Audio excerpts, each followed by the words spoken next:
મન બળ્યું છે કે આત્મા? મનના કાબુ પર ગઢડામધ્યના 23માં બીજી મહારાજે શું કહ્યું છે? આપણા મન અને આત્માના ભેદ પર એક માર્ગદર્શક પ્રવચન. આ જેઠ સુધી એકાદશીનું વતનામૃત છે, એટલે ભીમ એકાદશી, નિર્જલા એકાદશી.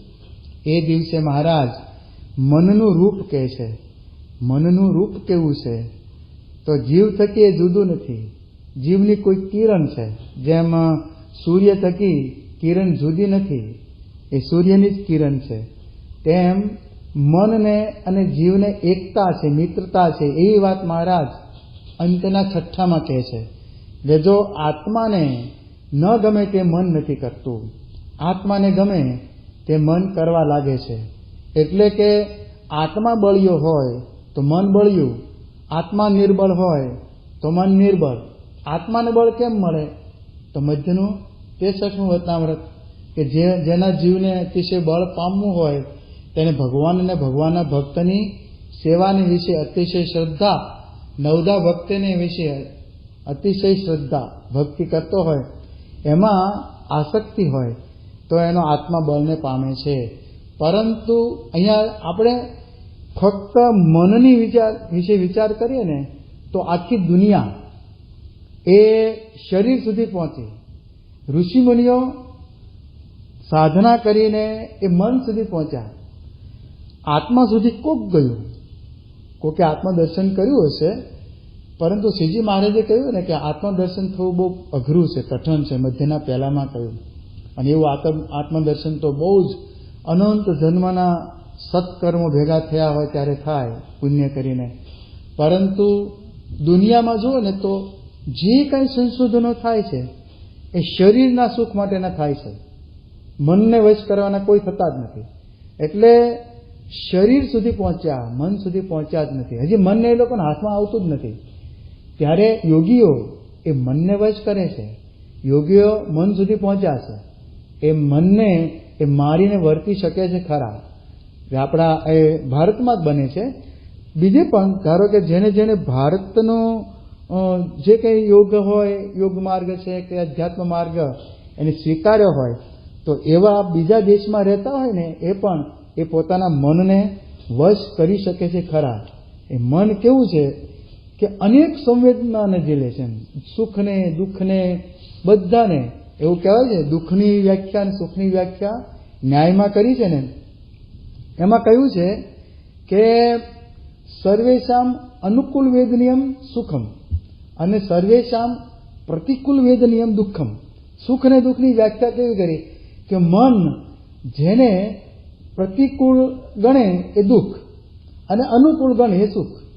તમને અનુકૂળ લાગતું, મનને અનુકૂળ આવ્યું એ સુખ છે. કોઈ ઝેર છે ને, ઝેર કેવું, એ ધારો કે મનને આમ તો દુઃખદાયી છે, પણ એને દુઃખનો ડુંગર એટલો બધો દેખાય છે ને, એટલે મન એ ઝેરને પીવે છે એને દુઃખદાયી લાગે છે, સુખદાયી લાગે છે.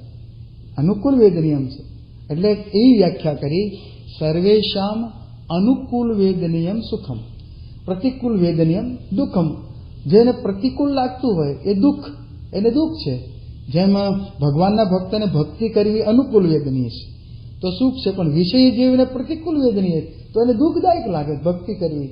એટલે મન છે ને એ કેવું છે, જો ઉનાળાના તાપે તપે છે અને હિમાલયના ઠંડુ થાય છે, એવું પાણી જેવું મન છે. પાણીને આપણે જેવા કલર નાખીએ ને એવું કલરનું પાણી થઈ જાય. એટલે મનને જેટલું ભગવાનમાં જોડો ને એટલું ભગવાન સંબંધી કામ કરે. બાકી વિષયમાં જોડો ને તો વિષય સંબંધિત કર્યા કરે આખી જિંદગી. તમે જોજો, જો ભગવાનને માર્ગે ન ચાલ્યો હોય ને એ પછી વૃદ્ધાવસ્થામાં ચાલી શકતો નથી. એનું કારણ શું? કે મન એવી રીતે ઘડાઈ ગયું છે, એની હેબિટ એવી રીતે પડી ગઈ છે. એટલે બધી સંવેદનાઓને ઝીલે છે એ મન, સુખની અને દુઃખની બે સંવેદનાઓને. અને અનંત કલ્પનાઓ એ કરતું હોય છે, એના ઘોડા પર ચડતું હોય છે, અનંત કલ્પનાઓ.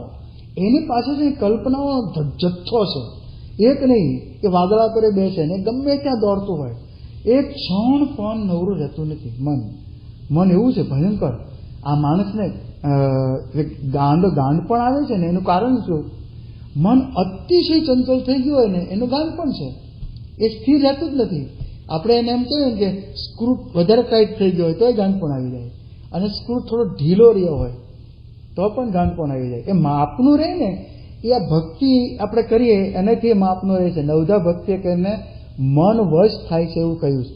વિદ્યાર્થી હોય એને મન દ્વારા જ કામ લેવાનું છે. કારણ કે જો મન દઈને ભણે તો જ એ આગળ વધે.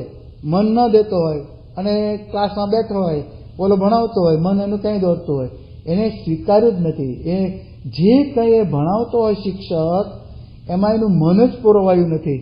એટલે ઘણા કહે છે ને કે મને એકાગ્રતા કેમ થતું નથી, એકાગ્રતા થવી જોઈએ, મન એકાગ્ર થતું નથી. એકાગ્ર ક્યાંથી થાય? બહુ ધારા વૃત્તિ થઈ ગઈ છે. બધું કેટલું એમાં તમે ટીન એજર્સ છે ને, લગભગ 16 વર્ષથી તે 22 વર્ષ સુધીની આ વય ભયંકર ટીનેજર્સ. એટલે એને આ કરી લો, આ કરી લો, આ કરી લો, આ કરી લો, એકેમાં એનું બરકત ન આવે ટીનેજર્સને. એટલે એ વખતે જો એને સંત મળે ને સારંગપુરના 18 પ્રમાણે એ શ્રદ્ધાવાન થાય એના વચનને વિશે, તો એમાં વિવેક વિનય બધું આવે. એને કેમ મનને કેવી રીતે મારવું, એને કેમ વશ કરવું, એ સંત શીખવે. અને સંતે શીખાવી યુક્તિ એને પરમ આદર થકી માને, શાસ્ત્રમાંથી પણ સમજે અને સંતનું સમાગમ કરે તો એને મન વશ થાય છે. બાકી મન છે ને અનંત સંવેદનાઓ, અનંત ઘોડા પર દોડતું હોય છે. અને એને એક કેવું છે કે મનને વશ કરવું એ એક લગામથી નથી થતું. એ અનંત લગામો એના, કારણ કે એ દોડે છે ને એ એક દિશામાં નથી દોડતું. જો તમે આમે દોડશે ને આમે દોડશે ને આમે દોડશે, એટલે તમને એવું મૂંઝવી નાખશે ને મન. એટલે મહારાજે કહ્યું ને કે એ મનનું મૂકી અને જો તમે આત્મા રૂપે થઈ જાઓ ને તો મન તમારી પાસે દોડશે પાછું. આપણે શું કરીએ છીએ? મનની પાસે દોડીએ છીએ. મન ક્યાં જાય છે, મન ક્યાં જાય છે? શ્રીજી મહારાજ લોજમાં આવ્યા ને ત્યારે બધાને યોગ શીખવતા. 60 સંતો હતા લોજના આશ્રમમાં, અને મુક્તાન સ્વામી પણ યોગમાં બેસતા. તો એકવાર શ્રીજી મહારાજે એટલે નીલકંઠ વર્ણીએ મુક્તાન સ્વામીને કહ્યું કે મુક્તમુનિ, તમે રામાનંદ સ્વામીને જોયા છે, એટલે તમે તમારા મનમાં રામાનંદ સ્વામીની મૂર્તિનું ધારણ કરો, પછી હું તમારા મનમાં પ્રવેશ કરી અને રામાનંદ સ્વામીનું દર્શન કરી લઈશ. એટલે હવે શું થાય? જો મુક્તાનંદ સ્વામી થોડાક આગા પાછા થાય ને એટલે રામાનંદ સ્વામીના દર્શનમાં એને એટલી તત્પરતા રાખવી પડે, ન તો તરત નીલકંઠ વાણી કહે છે કે તમે ક્યાં દોડ્યા. એટલે મહારાજ એવા સકંજામાં લીધા ને મુક્ત મુનિને. પછી મુક્તાનંદ સ્વામી તો એવા હોશિયાર હતા, એટલે એ તો મહારાજને ભગવાનને પ્રાર્થના કરી અને રામાનંદ સ્વામીની મૂર્તિ ધારી, નખ શીખા આખી જ. એટલે નીલકંઠ વર્ણીએ એમાં પ્રવેશ કરીને, મુક્તાનંદ સ્વામીના મનમાં પ્રવેશ કરીને રામાનંદ સ્વામીના દર્શન કરેલા છે. તો આ જે આ મહારાજ કહે છે ને કે મનને તમે જેવું કેળવો ને એવું થાય. આ માનસી આપણે કરીએ છીએ ને માનસી, એમાં જો તમે મનને કેળવ્યું ન હોય ને તો માનસી બધા ઘડીથી ન કરી શકે. હાલો હાલો ઊભા થઈ જાઓ એમ જ કે. એટલે કહે ને કે શિવલાલ શેઠ એ માનસી કરતા અને ધ્યાન કરતા તો એકદમ શાંતિથી, આમ જાણે કશું જ દુનિયા છે જ નહીં એ રીતે દેહાતી થઈને ધ્યાન કરતા. તો એમના પિતાશ્રી છે ને એમને કહ્યું કે શિવા, તારું ધ્યાન મને શીખવો ને, તું જે બહુ સરસ કરે છે ધ્યાન. તો શિવલાલ શેઠ કે બાપુજી, મારું ધ્યાન તમારે શીખવા જેવું નહીં. તો કે કેમ? કે એમાં કંઈ અઘરું છે? કે સાંભળો તો હું કેવી રીતે ધ્યાન કરું છું. તો પહેલાં તો જે આપણું આ બોટાદ શહેર છે એ બધું ભેગું કરીને બાળું, આપણી સ્પેશિયલ આપણી જે આખી જે પેઢી છે એમાં પેઢીમાં એ બધું ધંધો ચાલતો હશે, એમાં લાખોનો વેપાર એને થતો હતો. તો પેઢી આખી બાળી દઉં કે પછી ઘરે આવી, ઘરે આખી હવેલી બાળી દઉં, પછી સગાવાળાને બધાને બાળું, મારા દેહને બાળું. એ બધાનો રાખનો ઢગલો થાય ને એના પર બેસીને હું ધ્યાન કરું છું. હો કે આ બાળવાનું કે તું તારી પાસે તારું ધ્યાન રાખ, કે મારે એવું શીખવું નથી. જો મનથી બાળવાનું છે તો પણ ગમતું નથી. આ જોજો, મનથી જ બાળવાનું. કે આમ સાચી રીતે તો દિવાસળી મૂકતા જ નહોતા ને, પણ ખોટું કરવાનું છે. મનને છે ને એ ખોટું ફાવતું નથી. એટલે મહારાજે કહ્યું ને કે જેવું તમે મનને કેળવો ને એવું મન થાય. જો તમે આત્મા રૂપે વર્તતા હો તો મન છે ને આત્માની સાથે સંલગ્ન જ રહેશે. એટલે તમે ઉપવાસ કરવો હોય અને તમે નક્કી કર્યું, નિર્ધાર કરો મારે નિર્જલા કરવો જ છે, તો મન એક સંકલ્પ નહીં કરે, કારણ કે તમે આત્માથી એ અવાજ આવેલો છે, મારે આમ કરવું જ છે, મારે આ વ્રત કરવું છે. એમ તમે નક્કી કર્યું ને, તમે જુઓ કે એક મહિનાના મારે ધારણા પાણા કરવા છે, અથવા 1 મહિનાના મારે ખટરસ કરવા છે, 1 મહિનાના મારે ચાંદ્રાયણ કરવું છે, તો એ રીતે જો નક્કી કર્યું હોય ને, તો મહિના સુધી તમારે બીજો સંકલ્પ નહીં કરે મન. જોજો, નક્કી જ કર્યું છે કે આત્માને મારે અનુરૂપ રહેવું પડશે. એટલે મહારાજે બહુ વિચારીને કહ્યું, કોઈ શાસ્ત્રમાં હશે કે ખબર નહીં, કે મન છે ને એ આત્માનું મિત્ર છે. મન આત્માનું મિત્ર છે. તમે આત્મામાં સંકલ્પ કરો છો, મનમાં સંકલ્પ કર્યો, પણ આત્મામાં સંકલ્પ કર્યો, મારે ભણીને IAS થવું છે એવો આત્મામાં સંકલ્પ કર્યો હોય ને, તો મન થઈ જ જાય છે.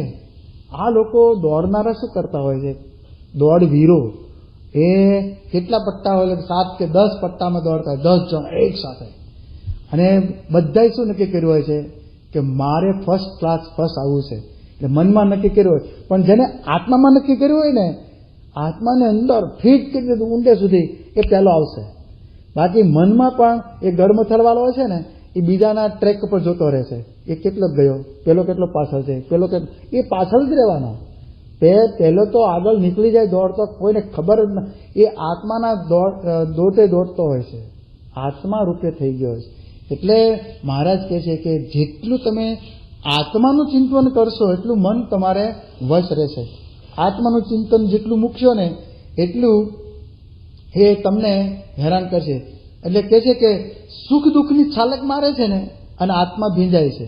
એટલે આત્મા આપણે અહીંયા આપણે મધ્યનું 12મું લઈએ કે રાજનીતિનું, એટલે સુખ અને દુઃખ એમાં કહ્યું ને કે ઇન્દ્રિયોને સાથે લઈને મન વિષયમાં જાય, એ વિષય જો દુઃખદાયક હોય તો દુઃખી થાય, સુખદાયક તો સુખી થાય. વિષય દુઃખદાયક શું? ધારો કે આમ ખાવા બેઠા અને લવિંગિયા મરચાં આવ્યા, મરચાં આપણે બહુ ભાવે છે, તો આમ તો તમે અનુકૂળ વેદનીય છે કે મને ભાવે છે એટલે હું ખાઉં છું, પરંતુ એ વધારે ખવાઈ ગયા અને આંખમાં નાકમાં બધે પાણી વહેવા લાગ્યા, પેટમાં બળતરા થવા લાગી, અને પછી તમારે ઘી પીવો અને દૂધ પીવો. મરચાંની જે એ લવિંગિયા મરચાંની તીખાશ મટતી ન હોય, એ દુઃખદાયક વિષય. એટલે એ દુઃખદાયક વિષય ભોગવીને આત્માને દુખ્યો કરી મૂકે, આ ક્યાં ખાધા, આ ક્યાં ખવાઈ ગયા. એટલે એ રીતે દુઃખદાયક વિષય. અને સુખદાયક શું કે આઈસ્ક્રીમ તમને ભાવે છે, એ સુખદાયક છે, બહુ મજા આવી ગઈ, બહુ મજા આવી ગઈ, પણ બહુ ખવાઈ ગયો તો, બહુ ખવાઈ ગયો તોય દુઃખદાયક. એ ટાઢું કરી નાખે માણસને, છે ને એમાં એવો રદ કરી નાખે, એવો રદ કરી નાખે, ખા કરે, પછી એમાંથી એ પાછો વળે જ નહીં, અને પછી છે ને એમાં પણ એ દુઃખી થઈ જાય છે. સુખદાયક અને દુઃખદાયક બંને વિષયો માણસને, આ મન છે ને એવું કરી નાખે છે કે એ મન હિમાલયના કે ને કે વાહ આવે તોય મરે, અને ઉનાળાની લૂક હોય તોય મરે. બે બાજુ આ દુઃખ છે મનને. મનને મેટે તો તમે ખાતા હો ને ચાલતા હો ને, તો મહારાજે પરમહંસોને કહ્યું કે હે પરમહંસો, મનની ભૂખે જમશો નહીં, પેટની ભૂખે જમજો. મનની ભૂખ તો કેવી છે, તમે ખાઈને નીકળ્યા હો અને તમે બહાર નીકળ્યા અને કંઈક તમે જુઓ ને હજી પેટ ભરેલું જ છે, કંઈ હેલું નથી, તો પણ તમને જો આઈસ્ક્રીમ જોવાની ઈચ્છા ને, ચાલો એક આઈસ્ક્રીમ ખાઈ લઈએ, તમે તરત ખાઈ લેશો, કારણ કે એ મનની ભૂખ છે ને. તમે ભૂખ્યા નથી, જમીને જ નીકળ્યા છો, તો પણ તમને ભૂખ લાગી છે, મનની ભૂખ. એટલે મન છે ને બહુ ભયંકર છે. મનનો જો વિચાર કરીએ ને, એ સુખ દુઃખની બેડીથી એ મુક્ત જ છે.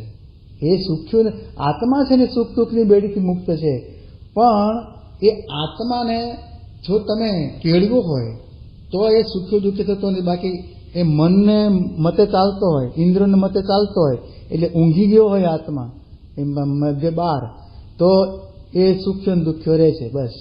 બાકી તો એની પાસે સર્વસત્તા છે, એ કંઈ કરી શકે નહીં મન ઇન્દ્રિયો. એટલે આ શરીર વિજ્ઞાનીઓ એવું કહે છે, આ શરીરના વિજ્ઞાનીઓ એટલે પાશ્ચાત્ય આ વિજ્ઞાનીઓ કહેવાય ને, એ બધા કે ચેપી રોગ લાગુ પડવાનો ઘણો ખરો આધાર એ વ્યક્તિની માનસિક સ્થિતિ છે. આ ચેપી રોગ લાગુ પડે ને એટલે કોરોના, હવે તમે ક્યારે ગાંડાને કોરોના થતો જોયો? આખી દુનિયામાં જોયો? હલો, એક ગાંડાને કોરોના થયો અને મરી ગયો હોય, કારણ કે એને મન જ નથી. એટલે માનસિક ભૂમિકા છે ને એના પર અવલંબે છે આધાર, ઘણો ખરો આધાર. કે તમે ચેપી રોગ લાગુ પડ્યો તો મન તમારું ગયું ને તો તમને ચેપી રોગ લાગુ પડે જ. કંઈથી ને કંઈથી આવી જાય ખબર નહીં, એ મનમાં આવી જાય એ રોગ. એની સ્થિતિ જેવી એ બંધાઈ જાય છે કે માનસિક સ્થિતિ ઉપર એ અવલંબે છે. અને ચેપી રોગના દવાખાનામાં જો રોગોની સારવાર કરતો આ બધો વર્ગ હોય ને, કર્મચારી વર્ગ, એની શુશ્રૂષા સારવાર કરતો હોય, એ કર્મચારી વર્ગ છે એ દર્દીઓની વચ્ચે એ કામ કરતો જ સુરક્ષિત રહી શકે, કારણ કે એનું મન એકદમ પાવરફુલ છે કે મને કોરોના થશે નહીં, રહી શકે છે. અને નબળું મન હોય ને તો કહે છે કે એ નિરોગીઓની વચ્ચે પણ રોગી થાય છે, એવું કહેવાય છે. નિરોગીઓ બધા બેઠા હોય, કોઈ રોગ ન હોય, તો એ પછી રોગી થઈ જાય. મન કેવું ભયંકર છે. અને આ નિરોગીની વચ્ચે એને એમ કહેવામાં આવે ને પેલા કર્મચારીને કે આ તમને મૂકું છું, તમે એ હોલમાં બધા ભેગા થયેલા છે, એ બધા જ ભયંકર રોગથી પીડાય છે, ભયંકર રોગથી. હવે હોય પેલો નિરોગી અને બધા જ નિરોગી જ હોય, અને એમ જો કહીને મોકલવામાં આવે ને પેલા કર્મચારીને, તો ખરેખર એને એ એવી રીતે માવજત કરતો, ડરતો કરતો હોય તો કે આ ભયંકર રોગી છે, આ ભયંકર રોગી છે, તો એકેને રોગ ન હોય અને પેલાના બધા રોગ આવી જાય એનામાં. કારણ કે એ હકીકત છે કે એને ચેપ ન લાગવાનો હોય તો લાગી જાય, કારણ કે પેલું ચેપી છે જ નહીં, કોઈ નથી, પણ પેલાને ચેપ લાગી ગયો. અને એ તંદુરસ્ત હોવા છતાં એ રોગિષ્ટ થઈ જાય છે. આ મન એવું છે, ભયંકર મન છે. નિર્બળ મન હોય એ માણસ નબળું કરે, અને મજબૂત મન માણસ મજબૂત કરે. મજબૂત મન કરવા માટે ભક્તિ, મજબૂત મન જેટલું થાય ને એટલું. અને મોડી વાત કરતો હોય ને એ જોજો તમે, એ મોડો પડતો જ છે. સબળ વાત કરતો હોય ને એ એકદમ આગળ નીકળી જાય.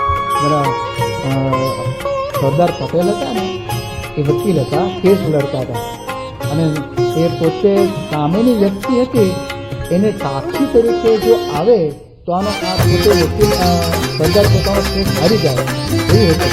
સરદારે શું કર્યું, પેલો સાક્ષી પુરાવા કોર્ટમાં હાજર ન થાય ને એવું આયોજન કર્યું. એના જે મળતી આવતા મિત્રો હતા એને એક મોકલી સાક્ષી પાસે કે એવું કહેવામાં આવે કે આવી તમે કઈ ગરબડી છે, પેટમાં કંઈ ખાડે નહોતો કે સુંદર નહોતો કે આમ નબળા લાગો છો, એવું એમ કંઈ મિત્રો નીકળી જાય. વળે બીજું આવે માણસ, આજે ફલાણા ભાઈ તમે આમ સાવ ઢીલા ઢોસ કેમ લાગો છો, ઝાડા થઈ ગયા છે, ઉલટી થઈ જશે કે બીમાર છો.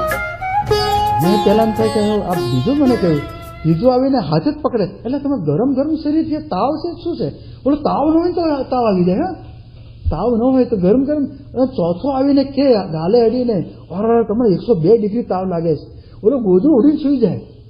રીત સર આ કરેલો પ્રયોગ છે. અને પેલા કેસ જીતી ગયા સરદાર પટેલ, કે એને સાક્ષી તરીકે આવી ન શક્યો અને કેસ જીતી ગયા.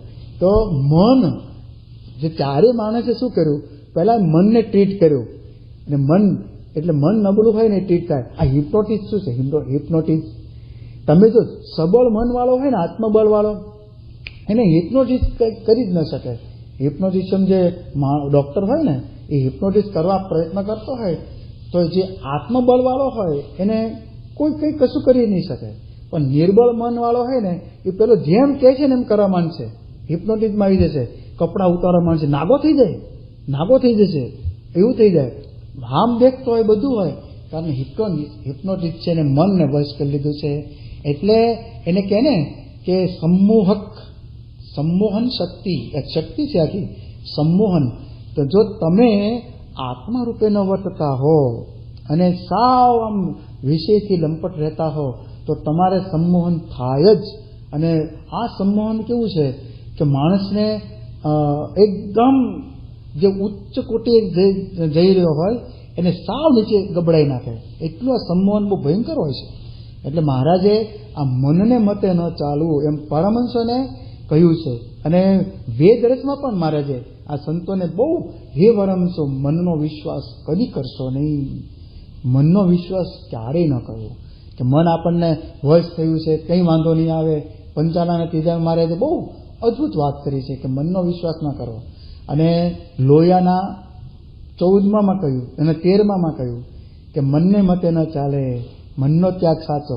એવો ત્યાગી હોય એ જ અમને ગમે છે કે, અને મનનો વિશ્વાસ કરે એવો ત્યાગ અમને ગમતો નથી. એટલે મહારાજે સંતોને જે 114 પ્રકરણમાં ફેરવ્યા છે ને, એ વર્તાવ્યા છે ને મનને વર્તાવ્યું છે. ખરેખર તો એના મનને ઘડ્યું છે કે આ થશે જ મારાથી, એમ નહીં થાય એવું ઓલો બોલી જ ન શકે. આ મારાથી થશે જ.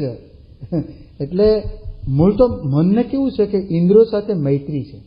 આપણી જે 10 ઇન્દ્રિયો છે ને, આ 5 જ્ઞાનેન્દ્રિયો અને 5 કર્મેન્દ્રિયો, એ 10 ઇન્દ્રિયો સાથે મનની મૈત્રી છે. એ મનની મૈત્રી તૂટે ને તો મનને છે ને આત્મા સાથે મિત્રતા છે, ઇન્દ્રિયો સાથે મિત્રતા છે. અને એ શું કરે મારું વાળું, એ માકડા જેવું છે. મનને એક મદારી હતો, મદારી તો ઓળખો છો ને તમે, પેલા સાપને નચાવે અને એ બધાને શેરીમાં ભેગો કરે ભાઈ મુરલી વગાડીને, અને પછી પોતાનું ગુજરાન કરતો હોય. બધા લાવે, લોટ લાવે, આ લાવે, તે લાવે, એમ કરીને એ આનું આખું ગુજરાન કરતો હોય. એક ગામથી બીજે ગામ ફરતો હોય, શેરીએ શેરીએ આખા એ પેલો કરતો હોય એના ખેલ. એમાં એક માકડું રાખતો અને દૂધ માટે એક બકરું પણ રાખતો, બકરી ને માકડું. પછી એ ખેલ કરતો બધાને. એ બકરી પણ ખેલ કરતી. બકરી છે ને એક નાના પેલા ઉપર તે મેજ ઉપર જ 4 પગ રાખીને ઊભી થઈ જાય, એવી રીતે કરાવતો. એવી રીતે એ બધે પૈસા કમાતો અને ગુજરાન ચલાવતો. તો એકવાર શું થયું, એ કંઈક કોઈ આપ્યું હશે દહીં ને ડબલામાં, એલ્યુમિનિયમ ડબલું હશે, દહીં આપ્યું હશે. એને નક્કી કર્યું કે ભાઈ હવે થોડુંક આ રોટલા ને બધું આવ્યું છે તો અહીંયા ઝાડ નીચે બેસીને જમી લઈએ. હવે આમાં છે ને પેલું માકડું ભૂખું થયું હતું. એ ક્યારે આમ હાથમાં આવે ને ક્યારે ખાવું એ વિચાર કરતો હતો. એમાં પહેલાને થયું કે હું જરા આ લોકોને અહીં ઝાડ નીચે રાખી બાંધી અને પછી કંઈક પાણી લઈ આવું કે દૂર થોડુંક જવાનું હશે કે લઈ આવ્યો, લેવા ગયો. આ બાજુ માકડાએ શું કર્યું, પેલું બરણી ખોલી, એલ્યુમિનિયમની બરણી ખોલી અને દહીં છે ને ખાઈ ગયો. અને પછી થોડુંક દહીં હતું ને એ બકરાને મોઢે ચોડી દીધું. બકરું બિચારું મોઢું કઈ રીતે સાફ કરી શકે, બકરા મોઢે ચોપડી દીધું. અને સૂન મૂન થઈ ઝાડ ઉપર જઈ અને બેસી ગયું, ડાળી ઉપર જઈને શાંતિથી આંખો બંધ કરીને. અને પેલું આવ્યું ને એને ડબલું ખાલી પવનના વેગે આમ ત્યાં આમ દળતું હતું. અને જોયું કે મારું આ કોણ ખાઈ ગયું છે કે આમાંથી. અને જોયું તો બકરાનું મોઢું દહીં વાળું હતું, બહાર ચોપડેલું ને દહીં. અને આને લાકડી લીધી અને બધે આ બકરાને ફટકાર્યું છે. અને પછી તો માકડું છે ને શાંતિથી એમને એને તો એ જોયા કરે ખેલ, બકરાને માર્યું છે બરાબર છે. આ દૃષ્ટાંતનો સિદ્ધાંત એમ છે કે બકરું છે ને એ આત્મા છે, મન છે ને માકડું છે. અને આ ઇન્દ્રિયો છે બધી એ આ મદારી. એટલે એ શું કરે પછી ઇન્દ્રિયો જે વિષય લાવતી હોય ખાવાનું કે એને ખાવું છે, એ ઇન્દ્રિયો આત્માને માર ખવડાવે છે, આત્માને મારે છે ઇન્દ્રિયો બધી ભેગી થઈને. કારણ કે મન તો શાંત થઈ ગયું એકદમ, એને એમ કે આ બકરું ખાઈ ગયું છે. એટલે બકરું છે ને એ આત્મા છે. એ આત્માને પછી જન્મ મરણ લેવા જ પડે છે. એને કર્મના ફળ ભોગવવા જ પડે છે. એને પછી બીજે જન્મે ત્રીજે જન્મે માર પડતો જ રહે. અને છેવટે નરકની પણ એને પ્રાપ્તિ થાય છે. એ મન કરાવે છે. એટલે મનથી જુદા પડે માણસ. એટલે મન એવું ભયંકર છે. એટલે લૌકિક આ સુખમાં એટલું એ આસક્ત થાય છે, એટલું જ ભગવાનના સુખમાં આસક્ત થાય છે. પણ ભગવાનના સંત મળે તો, એટલે ભગવાનને સંતનું જો આલંબન આપવામાં આવે તો મન એક ડાયું છે પાછું. એ સંકલ્પ વિકલ્પનો ભલે એને સ્વભાવ છે, પરંતુ એ ભગવાનને સંતને અનુરૂપ રહે. કારણ કે આત્માને ગમે છે એટલે ભગવાન સંબંધી સંકલ્પ કરવા માંડશે. તમે જોજો માનસિક પૂજામાં તમે બીજો સંકલ્પ નહીં થાય. કારણ કે તમે એમાં ભગવાનને સંતને કેન્દ્રમાં રાખ્યા છે ને, એટલે મન પૂરેપૂરું એમાં તમને સહયોગ આપશે. કારણ કે તમે આત્મારૂપ થઈને કરો છો. પહેલાં આત્મસ્નાન કરો છો. તમે ઇન્દ્રિયોથી અંતઃકરણથી એનાથી જુદા છો, વિશ્વથી જુદા છો, આ અવસ્થાથી જુદા છો, પંચ વિષયથી જુદા છો. આ બધું જ તમે સ્નાન કરીને બેઠા છો. સાંખ્ય સ્નાન, સાંખ્ય વિચાર. ભગતજી મહારાજ હવે એ જે હેવલી ચણાથી ચૂનો ઉપાડવાનો હોય તો ઉપરથી આ લોકો ચૂનાની એક 5 મણની ગુણ, હવે એ લોકો 5 જણા ઊંચકે ને ત્યારે ગુણ ઊંચકાય એવી એ ગુણ એ આમના પીઠ ઉપર રીતસર ઉપરથી ફેંકે, પીઠ ઉપર લેવાની હોય ને અને લઈ જવાની હોય. આમ એ વખતે તો બીજું કંઈ ગરગડી વાળી ગાડીઓ કે એવું કંઈ હતું નહીં, માણસ પોતાને પીઠ ઉપર આ બધું વહેતો, ભાર વજન ઊંચકતો. તો ભગતજી મહારાજ એવી ગુણ લઈને એ પેલા મનાખ્યા આવતા જે ચૂનો કાલવાતો હોય ને એમાં, તો આવી ચૂનાની ગુણો ઉતારતા. તો એકલા ભગતજી મહારાજ ઉપર ઓલો ફેંકે રીતસર 5 જણા, તોય પણ ઉકાળો કરે નહીં. કોઈએ કહ્યું કે ભાઈ સ્વામીને વાત તો કરો તમે કે આવું આ કરે છે, ઉપરથી ફેંકે છે. પેલા આમ કેવું આમ કમર સાવ વળી જાય, ઉપરથી ફેંકે એટલે 5 મણનું વજન હોય, મણનું વજન હોય તો આપણે આમ નમી જઈએ છીએ.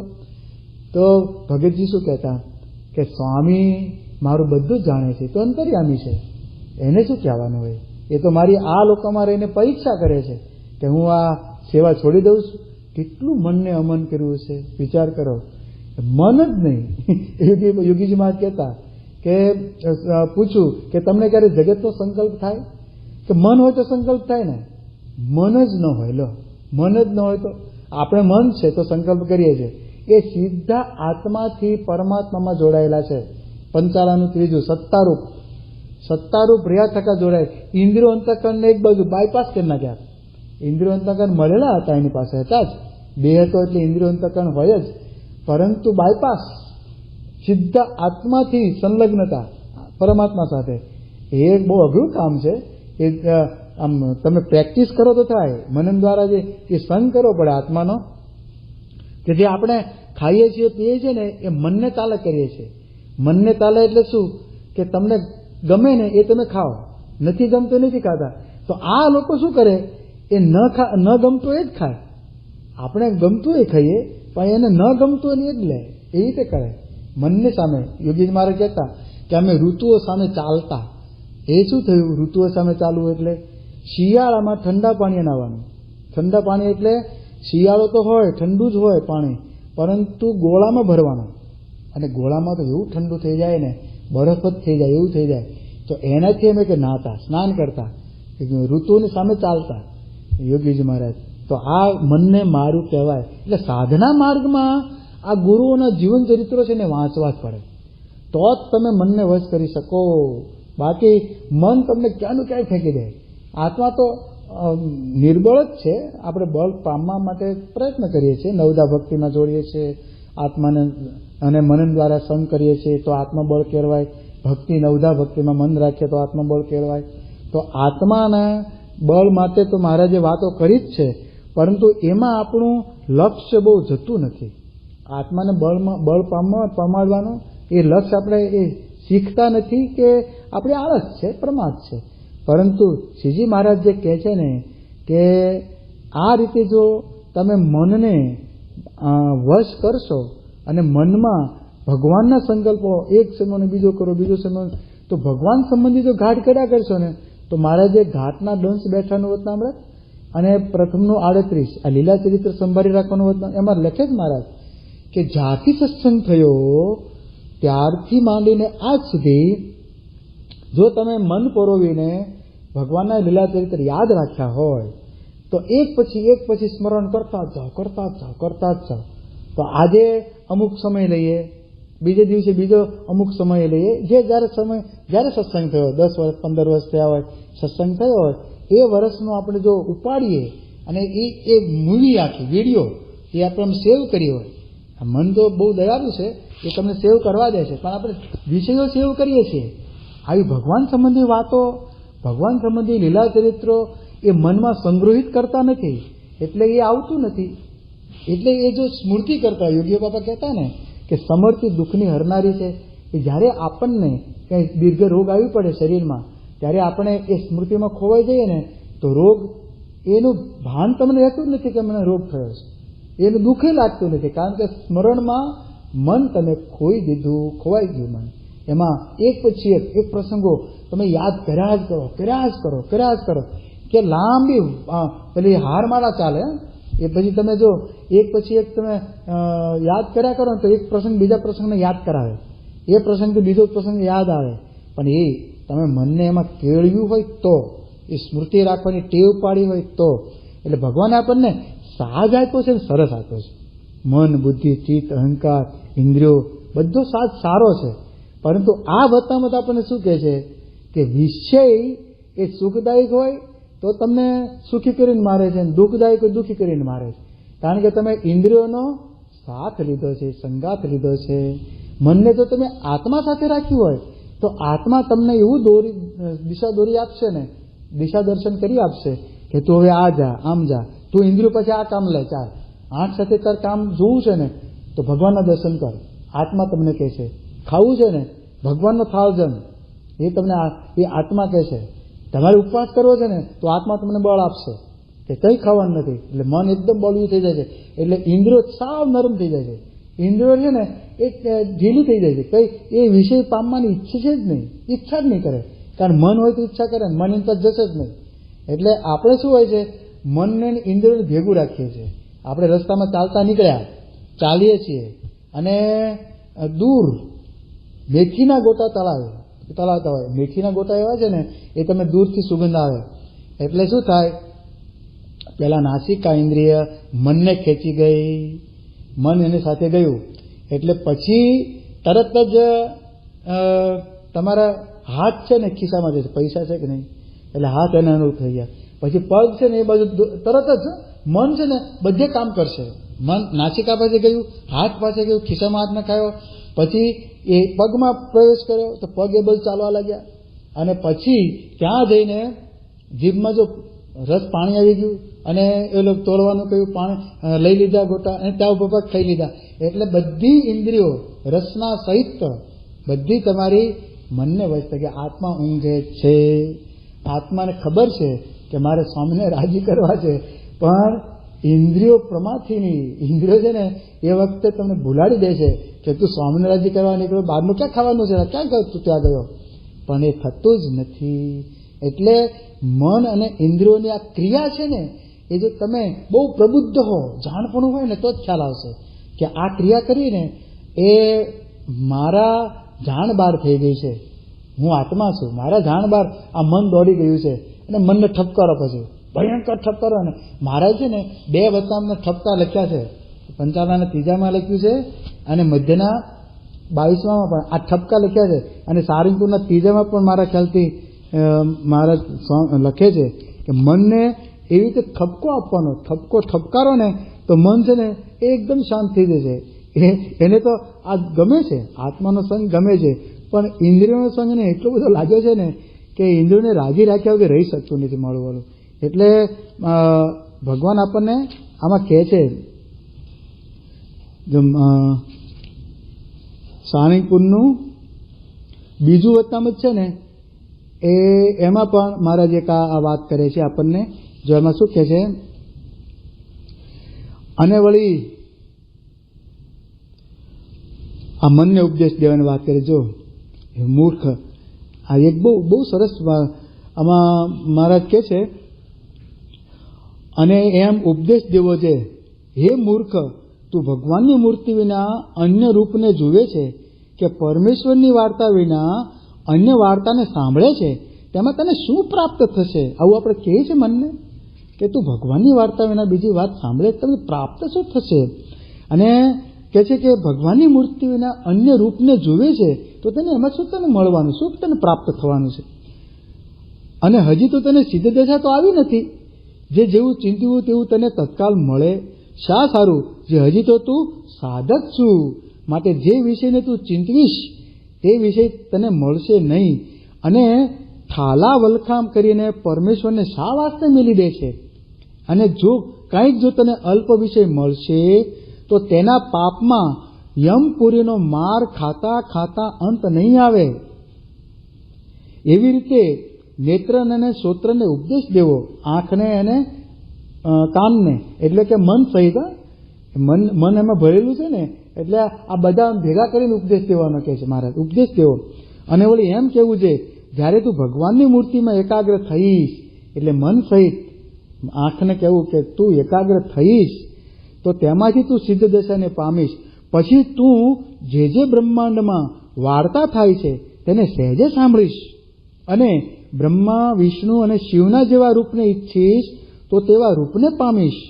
અને લક્ષ્મી કે રાધિકા જેવો ભક્ત થવા ઈચ્છીશ તો તેવો ભક્ત થઈશ. અહીં આપણે અક્ષર મુક્ત થવા ઈચ્છીશ એમ સમજવું. મહારાજે પ્રથમના 21માં કહ્યું છે ને કે આપણે પણ જે અક્ષરરૂપ જે મુક્ત તેની પંક્તિમાં ભળવું છે એવો એક ધ્યેય રાખવો. મહારાજ એમાં આપણે ધ્યેયની સ્પષ્ટતા કરી એવું એક લક્ષ્ય બાંધી દેવું. અને લક્ષ્મી કે રાધિકા જેવો ભક્ત થવા ઈચ્છિત તો કેવો થઈશ. અને ભગવાનનું ભજન કરતા કરતા સિદ્ધ દશાને દેહ છે તે નહીં પામ્ય તો દેહ પડ્યા પછી મુક્ત થઈશ ત્યારે સિદ્ધ દશા મળશે. પણ સિદ્ધ દશા આવ્યા વિના રૂપને જોઈને મરી જઈશ તો પણ તે રૂપ મળશે નહીં. અને ગ્રામ્ય શબ્દને પણ સાંભળીને મરી જઈશ તો તેને કરીને બુદ્ધિ તો અતિશય ભ્રષ્ટ થઈ જશે પણ તેમાંથી કંઈ પ્રાપ્તિ નહીં થાય. એવી રીતે નેત્રને અને શ્રોત્રને ઉપદેશ દઈને એક ભગવાનની મૂર્તિમાં જ રાખવા અને એવી રીતે જે વર્તે તેને ભગવાનની મૂર્તિમાં દિવસે દિવસે અધિક સ્નેહ થાય છે. અને તે ભક્ત ઉપર પરમેશ્વરને ને મોટા સાધુને સ્નેહ હોય તેથી પણ દિવસે દિવસે વધતો જાય છે. આપણે ક્યારેય આની પાર્લામેન્ટ બેસાડી જ નથી. આપણે ક્યારેય આ લોકોને વૃંદમાં ભેગા કરી અને ઉપદેશ દીધો જ નથી. બધાને ભેગા કરી ઉપદેશ દેવો છે. જે ઇન્દ્રિયો આ દેવડી થતી હોય બધી સૂનમૂન થઈ જશે. તમે આત્મા છો ને, એ મન તમારો મંત્રી છે. મન જ એને દંડો લઈને ફટકારશે. આત્મા છો તમે એટલે મન છે ને એ પછી ઇન્દ્રિયો લગન જશે જ નહીં. એવું કહે છે મન ઇન્દ્રિયો લગન આવશે જ નહીં. ત્યારે ઇન્દ્રિયો મનમાં ને મનમાં સમસમી રહેશે. ઇન્દ્રિયો પછી વિષય સુધી જશે જ નહીં. તો આ એકદમ સરળ ઉપાય છે ને. તો હવે આપણે પહેલી જે વાત કરતા ત્યાં આવીએ કે દુનિયામાં શરીર સંબંધી બધી શોધખોળ થઈ છે પણ મનને વશ કરવાની શોધખોળ હજી સુધી થઈ નથી. એ આપણી પાસે છે. યોગીઓ કરી ગયા અને મહારાજે આ મનને વશ કરવા માટે ભગવાનની મૂર્તિનું આલંબન આપ્યું, નવધા ભક્તિનું આલંબન આપ્યું તો જ તમારું મન વશ થશે. કથા કીર્તનમાં જોડી રાખવું તો મન વશ થશે. સેવામાં જોડી રાખવું તો મન વશ થશે. એટલે આલંબન આપ્યું મૂર્તિનું, ભગવાનનું આલંબન. એટલે વિષયમાંથી પાછા વળવું, ભગવાનમાં જોડાવું. આખા જે સત્સંગી જીવનનો સાર જેવું છે ને એમાં શ્લોકો જે કયા, એમાં 2 શ્લોકો સાથીમાં જ કહેતા. ધર્મ ત્યાજ્યો ને કૈશ્ચિત સ્વનિગમ વિહિતો વાસુદેવેત ભક્તિ. એમાં દિવ્યાકાર વિધેયા એ જે આખી સ્થિતિઘનમહસી બ્રહ્મણે એકમ નિદસ્ય નિશ્ચિત્તે વાન્ય વસ્તુ અનુપમી ચરતિમ સંપરિત્યજ્ય સંત તન મહાત્માય સેવ્યા ઇતિ વદતી નિદાન ધાર્મિકો નીલકંઠ. એક તો આ શ્લોક અને બીજો દૃષ્ટા સ્પૃષ્ટાનતાવા કૃત પરિચરણા ભોજિતા પૂજિતાવા સદ્ય પુંસામ અઘોઘમ.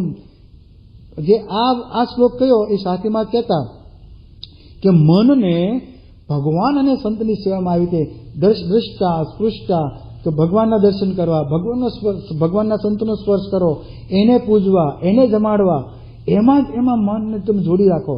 દૃષ્ટા સ્પૃષ્ટાનતાવા કૃત પરિચરણા એની પરિચર્યામાં રત રહો. કૃત પરિચરણ ભોજિતા પૂજિતાવા સદ્ય પુંસામ અઘોગમ. જે ઇન્દ્રિયોએ જન્મો જન્મ પાપ ભેગું કર્યું છે ને, અઘોગ, અઘ એટલે પાપ, ઓઘ એટલે સમુદાય, અઘોગમ ગ્રંથિ એવે સમૂલમ. મૂળ સહિત આજે તમે કરશો ને તો બાળી દેશે. ભગવાન સંબંધી જો ક્રિયામાં તમે આ ઓતપ્રોત થઈ ગયા. આ સત્સંગી જીવનના સારભૂત શ્લોક છે કે ભગવાનને સંતની સેવામાં આ મનને જોડી દેવા. જો આ કરીએ ને તો મન વશ થાય. એટલે સત્સંગી જીવનમાં કહ્યું ને કે વિષયતો વિરતિશ્ચ હરૌ રતિ. બસ ઇદમ એકમ ફલમ કે છે. આ બધા જે શાસ્ત્ર માત્રનો આ સાર છે કે વિષયતો વિરતિશ્ચ હરૌ રતિ. વિષયમાંથી મનને પાછું વાળી ને ભગવાનમાં રતિ કરાવો, ભગવાનમાં પ્રેમ કરાવો. તો આ આખું જે આપણો ઉપાર્જન છે ને, મંદિરો છે, કથા વાર્તા છે, સભાઓ થતી હોય, સેવાઓ થતી હોય, જે કંઈ થતું હોય ઉપાર્જન, એ વિષયમાંથી પાછા વાળીને ભગવાનમાં જોડવા માટે છે. આટલું તો સમજાઈ જાય કે વિષયમાંથી પાછા વાળીને ખેંચીને ભગવાનમાં જોડવાનું. તો જો ઉપવાસ કરીએ તો એમાં પણ મહારાજે આ જ કહી દીધું કે વિષયમાંથી પાછા વાળી અને ભગવાનની મૂર્તિમાં મનને ઇન્દ્રિયોને જોડી દેવા. યોગ અગ્નિ એ જ છે કે એમાં જોડો. તમે ઇન્દ્રિયો વિષયમાં જતી હોય પાછી વાળી અને ભગવાનમાં જોડો. તો ભગવાનમાં જોડાવા માટે આ મન છે ને માધ્યમ છે.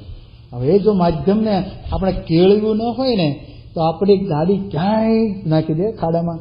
એ ભગવાનને સંત આપણને પ્રાપ્ત થયા છે એટલે આપણને સતત ટકોરતા રહે છે, જાગૃત કરતા રહે છે કે તમે પ્રથમના 18માં કહ્યું ને કે ઇન્દ્રિયો અને જીતે અંતઃકરણ જીતાય છે, પણ અંતઃકરણને જીતે ઇન્દ્રિયો નથી જીતાતી. તમે મનને જીતવા જશો ને તો ઇન્દ્રિયો નહીં જીતાય. ઇન્દ્રિયો પાછી વળી મનને ફોસલાવશે ને ભટકાડશે.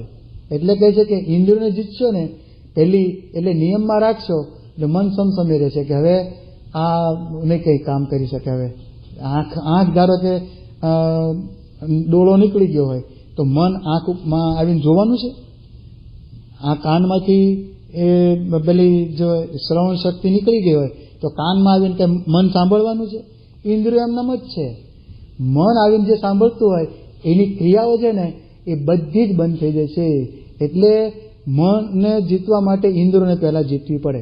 એ ઇન્દ્રિયોને જીતવા માટે જે નિયમ કયા છે એમાં રહેવું પડે. એને મરડીને રાખે. એવું મહારાજ મધ્યના 16માં કહે છે કે ઇન્દ્રિયોને મરડીને, મનને અંતઃકરણને મરડીને ભગવાનમાં જોડી દેવા. તો વૈરાગ્ય કરીને જે વિષય જીતાતા એટલા આ નિયમ રે વિષય જીતાઈ જાય. એટલે તમારા ઇન્દ્રિયોને જો આવી રીતે જીતવા તો કહે છે કે નિયમ પાલો, નિયમ પાલન કરવું જ પડે. એટલે મનને જીતવા માટે નિયમ પાલન એટલું અગત્યનું છે. મહારાજ આ વાત કરે છે આપણને. એટલે આજે વાત કરી આપણે મધ્યના 23ની વાત કરી કે લુક તથા હિમનું વતનામત છે ને એ ખરેખર તો મહારાજે એવા સાધુને આમાં આપણને ઓળખાણ કરાવી છે કે જેનું મન જેને કહે ને કે વિષયના યોગે કરીને ટાઢું ન થાય અને ઊનું ન થાય એવા જે સંત છે ને એનું અવિકારી રહેતું હોય મન, એને પરમ ભાગવત સંત જાણવા. એવા સંત આપણને ગુણાતીત અક્ષર બ્રહ્મ પરમ ભાગવત સંત એ મળ્યા છે. એટલે એના યોગ્ય કરીને આપણે મન જીતી શકીશું. મહારાજ કહે છે કે એવું જેનું મન થયું એ થોડી વાત નથી. એવું આપણે મન એવું કરવું હોય એ થોડી વાત નથી, થઈ શકશે. કારણ કે એ પરમ ભાગવત સંતમાં આપણે લિંક લગાડી દઈએ. જેમ કે ગંગા જેવી નદી હોય એ વહેતી હોય અને સમુદ્રને મળી જ જતી હોય. હવે આપણે તો ઝરણા જેવા છીએ ને, પણ આપણે ઝરણું જો ગંગામાં ભેળવી દઈએ તો ગંગા નદી બની ગઈ. એમ આપણી ઇન્દ્રિયોની ક્રિયાને આ સંતમાં જોડી દઈએ તો મન સમયમાં જોડી દઈએ. મનમાં એનો સંકલ્પ કરીએ, આંખોથી એના દર્શન કરીએ, કાનથી એની કથા સાંભળીએ તો કહે છે કે એ આપણે મનન દ્વારા બ્રહ્મનો સંગ કરતા કરતા એ બ્રહ્મના ભાવને પામી જઈએ છીએ. આ જ ઇન્દ્રિયો અંતઃકરણ છે. જો વિષયનો સંગ કરતા કરતા વિષય થઈ જવાય છે એમ બ્રહ્મનો સંગ કરતા કરતા બ્રહ્મરૂપ થઈ જવાય છે.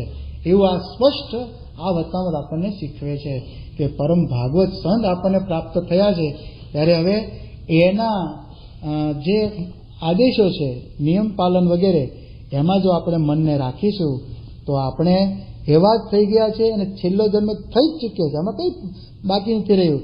પણ આપણને ક્યારેક આ ફસાવે છે ને ઇન્દ્રિયો, એમાં આપણે આત્મા ઊંઘતો હોય છે એટલે આવું થતું હોય છે. એને સતત જાગૃત રાખવા માટે આત્મવિચાર કરવો જ પડે, રોજે રોજ કરવો પડે. એટલે જો એ કરતા રહેશું તો કોઈ પ્રશ્ન નહીં થાય. અને છેલ્લે આપણે કહીએ કે વડતાલનું 11મું વચનામૃત સત્પુરુષને વિશે હેત એ જ આત્મદર્શનનું સાધન છે. પરમાત્માના સાક્ષાત દર્શન થવાનું એ જ સાધન છે અને ભગવાનનો મહિમા જાણવાનું પણ એ જ સાધન છે. એટલે એમાં હેત કરી રાખીએ તો આ બધું જ થઈ ગયું. મનમાં વિષયો હોય એ નીકળી જાય, ઇન્દ્રિયો વિશે તરફ જશે નહીં. મારા સૌને પ્રાર્થના કરીએ કે આજે એકાદશી છે, મોટી એકાદશી છે, જળઝીલણી એકાદશી છે. એકાદશી નિર્જલા કરવાની હોય છે અને એ જો આપણે મનને મારીને કરીશું તો થશે. આજે પણ આ એકાદશીનું વતનામૃત છે, જેઠ સુધી એકાદશી, ભીમ એકાદશીનું. તો મારે સૌને પ્રાર્થના કરીએ કે અમે આપના આદેશો મુજબ જીવન જીવી શકીએ છીએ. સ્વામિનારાયણ ભગવાનની જય.